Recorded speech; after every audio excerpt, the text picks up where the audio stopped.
You are going to have to understand that patience is something else that can be very important for you guys as well, right? If you can actually be a lot more patient inside of a classroom, for example, then you start to really understand that you can actually start speaking that much more fluently as long as you really understand that you have to have enough time. You have to buy yourself enough time for the mouth to actually move to the right position first before the intentionality even arises of you even having an interest in saying the word out loud and you even attempting to say the word out loud and you even trying to say the word out loud for that matter, okay, guys? So this is ultimately something that can really help you out a lot and it can really go a long way for that matter, especially inside of real life, inside of all sorts of other social settings out there, if you can understand that you really have to pause right before every single word, since again, you can ultimately buy yourself enough time for the mouth to move exactly where it needs to move. If you ever have to read something out loud, if you ever have a presentation, if the teacher calls upon your name and if you are afraid of answering or saying something out loud for that matter, since you are afraid of rejection of some kind,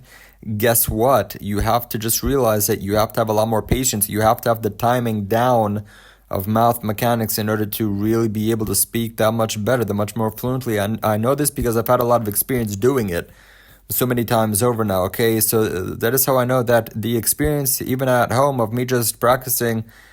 even if I have a lot of conversations only with myself, it can for sure carry on and it can smoothly transfer over into the real world in front of a lot of other strangers, social settings for that matter. And me, for example, I've had a lot of history of having a lot of social anxiety. So that's how I know that social anxiety will not get in the way of speaking gains.